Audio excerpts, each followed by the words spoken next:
All right, y'all, welcome back. Acquire and operate for the love of the game. We're building a portfolio of micro SaaS firms, and we're doing that by acquiring and operating them. Couldn't tell by now. I'm sitting here with my boy K. Lou, and today we've got an operating concept on the docket. Happy Friday to you, Kev. Happy Friday. How's your week been so far? How do you feel? I'm like it's like what was the Walt Frazier? Did you ever there used to be an OG New York Knicks thing where you could hit a button and it's like he's swishing and dishing, driving and diving, like Oh, that's so nostalgic. it's like Go New gripping, York, go New York. yeah, Yeah. gripping and ripping. Well, and it was like literally a thing where you could hit all of his like kind of OG sayings. So I would say Yeah. I've been swishing and dishing this week, man. Just like keeping my head out above water, but trying to and I guess that's kind of a good point of departure for the audience. So we spoken about it a few times, but we are giddying up after acquisition number 2. So we've got origination starting to get into a real stride, healthy pipeline emerging. If you know anyone, if you yourself are a SaaS founder and kind of in that 500K to 1.5 million ARR, playing in a niche vertical, thinking about an exit, we'd love to chat. And I guess my commitment to you is an honest conversation about valuation and some input on the metrics or the components of the business that you could improve to enhance valuation over time. So a bit of a sales message there, but I guess the bottom line is I'll make sure that time's productive for you. If we don't end up going into a process, if you're not a fit for us, I really enjoy those conversations, and that's the game, man. Like, hey, this is what we're working with. Like, cool. How do you create enterprise value? Here are some ideas. So I'll talk shop like that all day long. But needless to say, fundraising, originating deals, operating companies, these transitionary phases are interesting. But it's fun, man. Shit, that's how you know we're in the right spot, because I kind of get home every night and I'm like, "Ooh, this was fun. I'm stressed to the gills, but man, this was fun. I feel like Yeah. stuff's working." Lots of good problems to have every day, lots of good lessons to learn every week, and honestly, the growth has been tremendous. We talk about 1% growth every day. Like the last year, it felt like 5% growth every day. Yeah, or it's like I feel like I just emerged as like a different human. I left that skin behind me long ago. And so Yeah, what we that's thought was elite, it's now like a new level of elite. Like what you yeah. thought was Super Saiyan, it's now Super Saiyan God. I'm like, wow, yeah. But I guess naivety is how we take big leaps, right? We're like, how hard can it be? Yep. Cool. So topic du jour, achieving the ARR productivity of a $50 million SaaS firm. So what does that mean? In terms of table of contents, we're going to take it from the top with a conversation on return on effort as a guiding principle in business. I've been talking a little bit about game selection, but I think return on effort is a big kind of orienting North Star, honestly. I mean, obviously you want to follow where you've proven to, like, don't follow your passion, follow your obsession in a place where you're so engaged with the stuff that you can iterate over time, and you have a chance to become elite. And then once you're scarce, you become valuable. So no matter what, don't chase the money, chase what you're obsessed with and where you have a chance to get to a level where you're elite. And then, microeconomics takes over, and it's supply and demand. You're one of few elite humans. Good. The demand should be stable, or, of some kind of demand threshold that you can make some real money. So anyway, return on effort is probably in there as well, right? It's like, hey, I've found this thing that I'm obsessed with. I've iterated 10,000 times. I've gotten to a place where I'm pretty elite. Now I just want to make sure that I point my guns at something that is going to generate a high return on my effort or on my team's effort. So anyway, I better To, leave it at that to add before a I keep thought, going. Yeah. yeah, I was gonna say that's a great place to stop. And then to add a thought there, for those that are watching and listening, if you think back to our older episodes around the RICE framework is a great approach for identifying the return on effort for an individual strategy or initiative within your operating model. But this conversation today, return on effort, we're going to be looking at high-level metrics that you want to show to your stakeholders, your board. This is more so how to analyze the return on effort for the overall investment of the company. Yeah. Or So just I want us to think about it like the that. game that you choose, right? Because it's like, hey, Right. I could go be an operator at a venture-backed firm. I could start a firm. I could go work as a private equity operating partner. I could go work in a corporate environment. I could go live on the Options beach, galore. right? So it's like you want mental models and kind of frameworks to help you navigate through this. So we'll start at the Yep. tippity top with return on effort as a guiding principle in business. Then we'll move into some concepts around measuring productivity in a SaaS context. And then I'll suggest that return on effort is a function of operating leverage. That's not a leap there. I just wanted to spell it out. And then we'll talk about, I guess, micro SaaS and what the potential looks like in terms of return on effort there. So, gosh, and we probably sound, and I guess these are our beats, right? Like we're not a broken record. These are our beats. This is kind of our belief system. This is our worldview, if you will. But I want to just start by, everybody under the sun is going to be like, do the biggest deals possible. When I got into Yeah. this, it was like, do the biggest deals you can, do the biggest deals you can. And there's kind of this thought process around like, hard things have like generally the same degree of difficulty. So the analogy I always use is if you're going to fly, if you want to fly to the moon, you might as well fly to Mars because it's about the same degree of difficulty, right? You got to get into space. You got to survive out there for a while. You need to land on a planet. You might as well fly to Mars because that's a lot cooler. You might suggest that's a lot more commercially valuable. And so I think that logic holds up. But if everybody under the sun is trying to fly to Mars, they're like, if to this is going to sound funny, but to do something extraordinary, you got to have a little extra. You gotta There's have a got to be a little little extra. extra, and the extra can just be that I'm doing what convention, like I'm not running with the pack. And then there's some investing concepts around like kind of beta versus alpha, but it's like running with the pack is how you get mediocre returns because it's what everybody's doing, right? So at best, you're all going to kind of compete away anything that's kind of outsized, and you're going to all end up with kind of mediocre results, and that's not really fun. Like none of us want to play a game where we're like shooting for mediocre results. We're doing the same stuff everyone else can. So I think you want to take the advice of people around you that are in the game, but if everybody takes the same advice, they all play the same game, you compete away anything that's interesting. So do the Yeah. biggest deals you can. Sorry, you got some good. Yeah, I was gonna say, going back to first principles, you want to ask why. If you see everyone's doing the same thing, you want to ask why, investigate that, and then analyze what can I be doing differently for that extra. And said another way, going back to our sales backgrounds, whatever you know your company's revenue objective is, you're not aiming for that because there's so many other things that can go wrong. So what do we do in sales? We're gonna loft that goal by an extra 20, 30, 40%. And this comes from data driven well, looking at your data to drive your decisions. This comes from looking at your customers, looking at your win rates, looking at all those things to say, okay, if we aim for this number, we might fall short 20 to 30% because historically this is what the trend has. This is the trend that's happening. So you always want to aim for that lofty goal, because if you fall short, like you aim for the skies, you grab the clouds. You aim for Mars, you grab the moon. You're always something's gonna happen. Murphy's Law. Something's going to happen. If you fall short, you still want to have that big win. So you want to aim beyond what that original goal is. Yeah, totally. And I think there's that's definitely connected, right? But I think we will pursue larger deals. Our business is about generating profit, right? Yeah. So it's about turning as much of every single dollar of revenue into profit. And Correct. then kind of business theory states that that profit will get competed away over time. So you want to generate the most productive profit machine you possibly can and then defend it over time. And so if bigger deals allow you to do that, then we should pursue the bigger deals, right? And I'm here to suggest that they don't. I'm here to suggest that Micro SaaS provides extraordinary return on effort. But the rub is that the scale is not very interesting, right? So I think at the end of this, you're going to be like, hey, cool, Kale. You've just proven to me to some degree that there's tremendous operating leverage to be had in a Micro SaaS context. And the example I use is like, okay, but a 70% profit margin on a business doing 500K in revenue is 350K in profit. And it's hard to change multiple lives with 350K in profit. So this only becomes interesting when you stack that unit level of profit productivity to get to something meaningful as measured by EBITDA across the portfolio, or some other things. So there's inherent challenges baked into this. And then you might say, okay, let's keep reasoning through this. By the time you stack 10 Micro SaaS companies together, have you achieved a level of operational complexity where you should have just done one big deal? Or, and this comes back to like, for every unit that you stack, if you can avoid a linear and kind of associated stacking of complexity, put another way, if we can maintain that operating leverage and stack units of Micro SaaS companies on top of it, then we preserve that extraordinary return on effort. If for every single company we have to add another unit of operational complexity, it's the same as if that was kind of a variable cost. So like our return on effort over time goes down as the number of units goes up. Right. Make sense? That makes sense. Yep. Okay.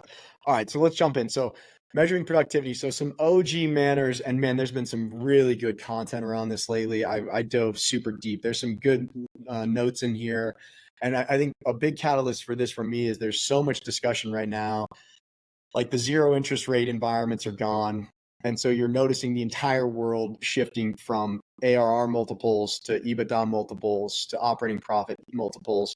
And there's still a place for ARR. And we spoke about this, 2 weeks ago, like ARR, because it's a much better proxy. Like, okay, companies that have 10 million in ARR generally have the same profile of employee footprint, of product lines, of number of customers, of geographic exposure, whatever the case may be. So ARR is a super useful proxy to kind of compare businesses that are probably similar in maturity, look, fit, feel, those different aspects. And then the context is critical. So if they're venture backed, right, ARR per employee is the only, or FTE is like the only thing that matters, because they're trying to grow revenue as fast. They're trying to prove that they can convert spend into revenue growth. But once they mature, like that's just a step on the path, right? You want to get to a place where they kick out free cash flow, they kick out profit, because that's the game of business. That's the root. So anyway, there's a lot of discussion around like ARR will always serve a purpose, but as investors, as acquirers and operators, we want to anchor on to EBITDA, especially in a context where we're kind of using debt to finance acquisitions. You have to have a profitable asset to qualify for the debt. So that was kind of a disclaimer. So if we look at CAC ratio and burn ratio, are good measurements, and I'll get into what they mean for like the business of the business, right? So CAC ratio, which is customer acquisition cost ratio, what does it mean? It's how well a firm converts sales and marketing spend into new revenue. So obviously the lower, the better. So it's like we turn $1 into $5 of revenue. It's like, ooh, giddy up, right? That is interesting. And so how do you calculate? Pretty simple, total sales and marketing spend. And there's some, I guess, different schools of thought here, but like you can just look at like, I think about it as like anything sales hires, marketing labor, marketing spend, paid ads, tooling, you pull all that stuff under one umbrella and then you divide it by net new revenue. You've got your CAC ratio. Burn ratio is different because the context here is very much in a venture capacity. And so this basically says how well articulates how well a firm converts all of their cash spend across the entire business into new revenue. And the context here is much more like you're like, okay, we're spending this much money to grow revenue. Like how much like runway then do we have, right? Assuming that there's probably a negative burn ratio where it's like we're spending more than we are acquiring in revenue. That means you're depleting cash reserves. And at some stage you're going to be out of cash, which is death, or you need a new fundraising round. So this is much more for a venture context where it's like, what's your burn ratio? Cool. You've got 6 months of runway at this kind of burn ratio. If you can start to get better returns on the total business spend and how much revenue you're able to create, happy days. And so this one pretty simply is total net cash burn divided by net new revenue. And again, these are meant to look at like the business macro. And they're super useful. Like they're awesome. Our CAC ratio in particular is very, very useful.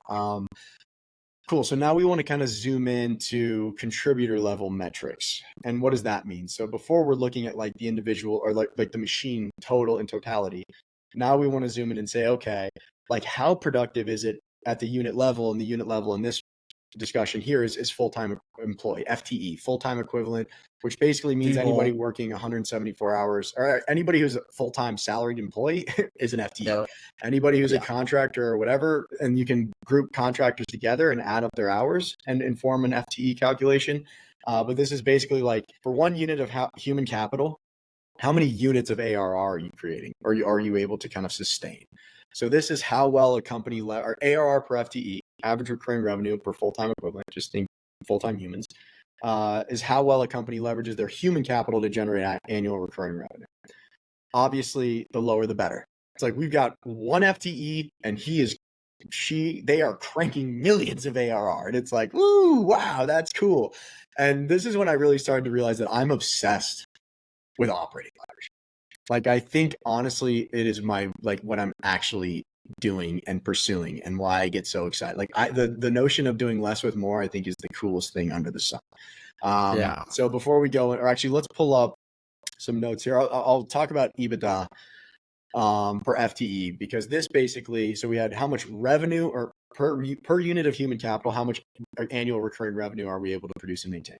EBITDA per FTE is the same thing, only we're looking at profitability. So for every unit of human capital, how much profitability, which again is the name of the game in business and in capitalism, are we able to create? And so before we move on, I want to show you a chart here. Kyle Poirier, I was gonna say, before you show the chart, I'm Yeah. surprised that the operating leverage started clicking for you now, because from my perspective, it sounded like that's where your vein was from day one. Even before we acquired, it's like, hey, what are the unit economics? How can we put in a coin into the machine, like 25 cents, and get 50 cents back? And everything we've done has always been, even to our scorecard, has always been to say, what are our people doing with the machine, and what are the unit economics of the entire model? Yeah, and that's because like I think I came from an environment where it was like I noticed that counterintuitively that like the more humans we added, like the default is always like hire more, right? Yeah, nobody's at the problem. And it's like, let's, if you want to grow sales, hire more salespeople. And it was like, no, let's Especially, create more demand for the same amount of salespeople and have them smash their quotas and generate crazy income and provide for their families and all that other stuff. And so it was kind of like in a micro SaaS context, it was like, wow, we can have lean teams. I know this, right? We can have teams that are very small that are kitted out with automation and a ton of leverage from only making decisions based on data and not kind of oscillating around the whole business. You can kind of isolate what's working, what's not working, and hit these inflection points. So I yep. guess it was kind of instinct and gut. And obviously in my last tour, you know, we were pivoted towards cash flow positive. And so we had to be lean as we could. And I started to just understand where it was like, damn, we move so much faster with fewer humans. And there's a concept in here that I want to talk on that kind of brings that point to life. But before we move there, ARR per FTE benchmark. So here you kind of have a good column and a great column.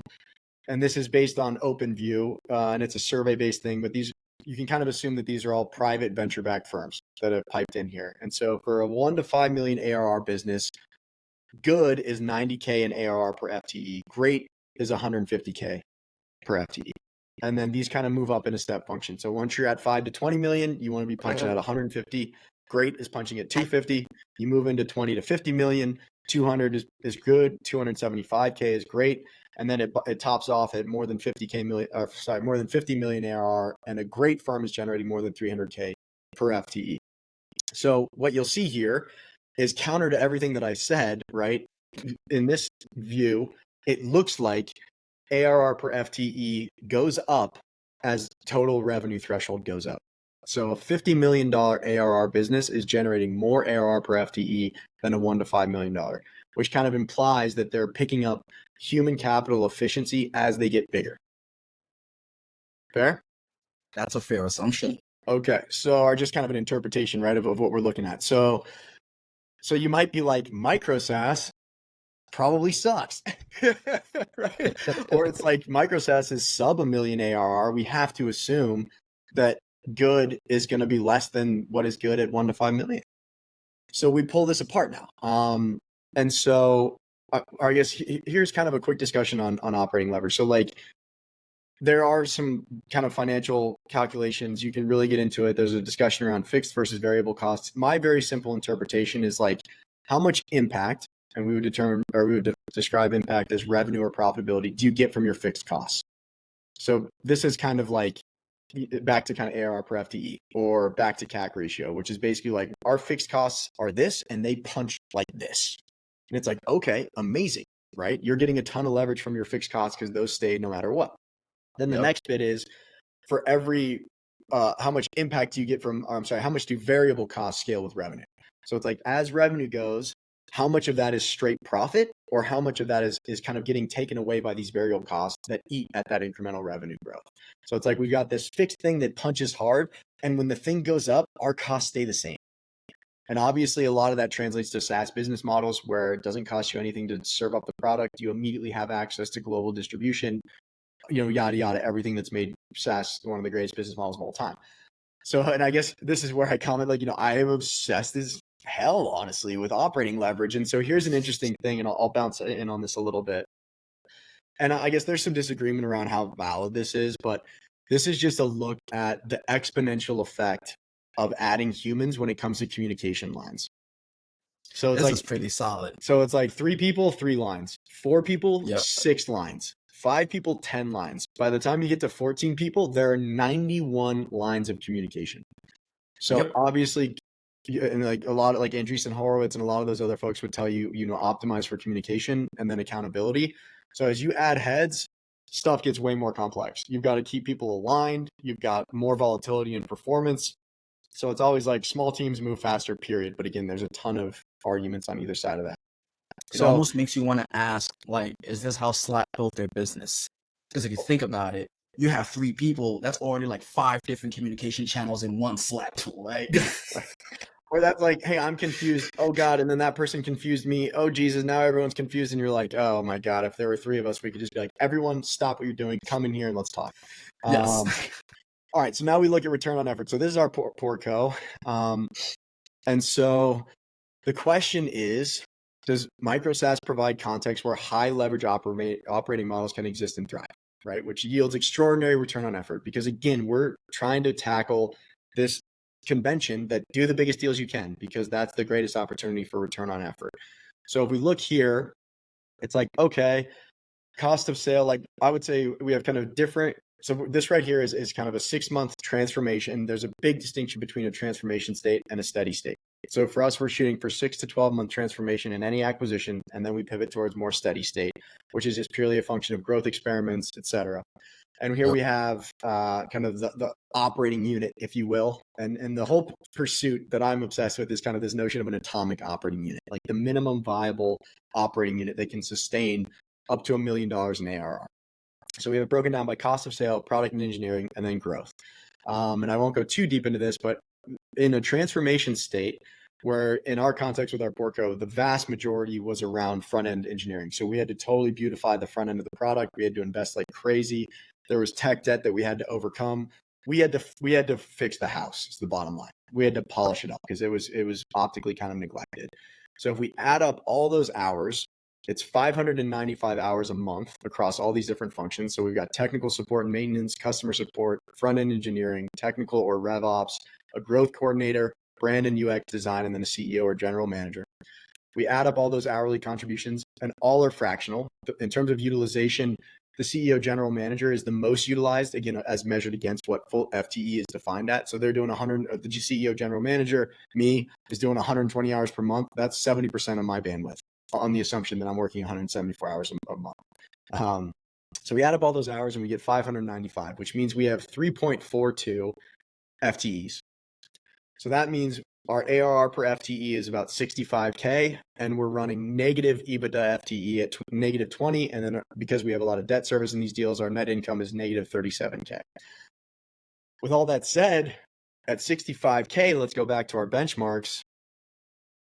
We're kind of in striking distance of like a good $1 to $5 million ARR business.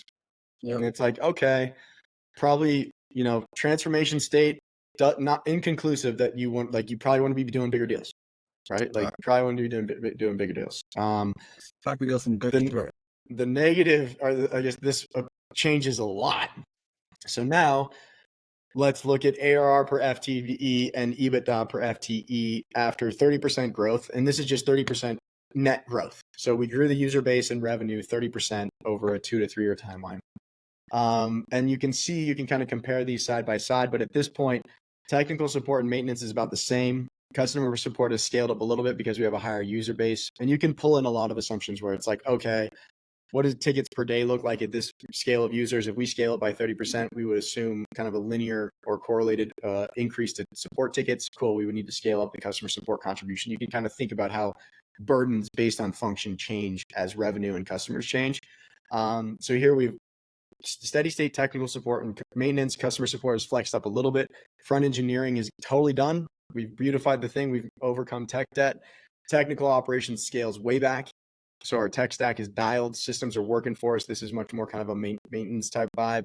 Growth coordinator is also, now we have some systems and some repeatability and some muscle memory. So their contribution falls in about a half. Brand and UX is basically only involved to polish stuff as we go. And the CEO general manager has pulled back big time to 50 hours versus 120. So now we add up all those those hours and we have 143, which means we actually have less than one full-time equivalent. So now we're generating 350K in ARR per FTE. So back to our base rates, we're generating more ARR per FTE than a $50 million business. And we're generating as much EBITDA per FTE as a private SaaS firm generates an ARR So we're generating more profitability than a comparable firm generates in ARR that's producing 5 to 20 million in ARR. Giggity, giggity, giggity, giggity, giggity, goo. Oh my! They wanted leverage for the Micro SaaS company. And it's like, yeah, I've been trying to quantify this for so long. And so this is good. now all of a sudden you start to really have conviction that in a mid to long term post transformation, and all of the transformation spend and time and cost intensity is context based on the asset, on the individual company. But now it's like, oh my God, there's extraordinary return on effort in micro SaaS once you get through eating your vegetables. So think Y1, not so much. Y2, 3, 4, holy smokes. And obviously you would want to average that out over the 4 years to inform kind of a more comprehensive view. So I'll leave it at that. And then I think the question that we kind of leave everyone with is, cool, now you got to stack these units. You got to stack individual entities where you're punching at 350K per FTE. You need to repeat that, and we need to think in consideration of the utilization, like how big can we scale this atomic operating unit, and being thoughtful of the time intensity that transitions or that changes across transformation into steady state. And then we can actually think about repeating the atomic operating unit, right? So it's like each atomic operating unit can transform and manage one thing. They can manage 3 steady states, right? You start to see how you can slide that scale up and down. And then we need a new atomic operating unit, or we fully transition to a group that can manage 4 steady state firms at any given point in time, et cetera. You start to think about how you build this into a large scale portfolio where it's like, damn, all right, now we're punching it, 15 million EBITDA, which is what we're shooting for. So some heady stuff for yet another week. Yeah, I was even gonna say, a nice departure from this issue would be to do one just for fun. Would be to do one on the contrary. If we were able to focus on driving the same level of productivity with a larger deal, granted, it's harder to transform a larger deal to get to that level of CAC ratio, burn ratio. It's just more red tape, a lot more things to slow through to transform a larger deal. But if we are able to transform it to this level of productivity like we did with the first port call, one could argue you might be able to identify or accomplish, let's say, the same level of growth rate potentially. Yeah, or in like a really simple. I'd be interested in seeing that experiment. Yeah, because I think there's still a return on effort thought process with here, right? So it's like, okay, Right. this is the top for SMB, kind of mostly product led sales. So Right. those are the kind of contextual elements. It's about 9.3K in labor costs. Add on Right. another 2K a month for tech stack. So let's just say 11K flat. So we need a business that's doing gross profit of like, we want to 2x that, right? We want at least 2x return on those costs. So we need to be punching at 20K MRR at a minimum. And then it's like, how much can we scale that? Like at what revenue threshold does this cost structure no longer be able to support that revenue? And that's why for our second acquisition, we want to move up market to test kind of the upper limits, right? Because here it's like, this is comfortable. The steady state team is ripping. Let's go for twice the ARR. Yep. And let's see how that impacts these different things, because now we're getting even more return on effort. So I guess at some stage, the ARR per FTE breaks because churn breaks, growth breaks, something like that. Like the performance isn't there because the team is frankly spread too thin. So these are things that you have to feel out and kind of experiment with. And that's what we're committed to as we work towards the portfolio, is kind of figuring out, cool, first we found the lower end. Now we want to find the top end. And then we'll use that all the while to calibrate our sweet spot as a function of ARR. Finding operating leverage, baby. Yes. All right, K-Lou, pleasure as always, my guy. Thanks all for tuning in. Subscribe, share this with your people. We're trying to be helpful. We want to play the game with everyone. We want to swap notes, questions, comments, feedback. We would love to talk about this. I'm trying to study it, and let's all get better together. I'll leave it at that. Cheers, my man. Lasers. Yeah, laser beams. Laser beams.